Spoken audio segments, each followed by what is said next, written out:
We are in full setup mode right now, and we just got to this campsite, and we were kind of hoping that we could find a site in here just for us. We're kind of a large rig, so we had to go take our bike. Well, Andy took his bike, and we walked around each site to look at them to see if we would fit in any.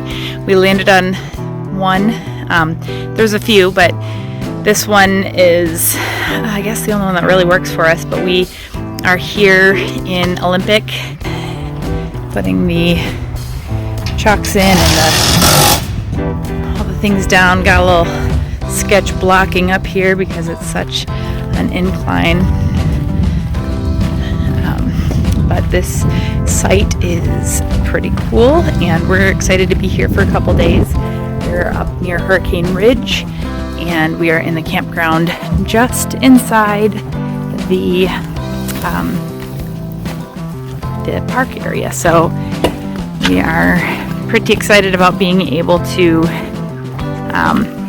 be here in this spot.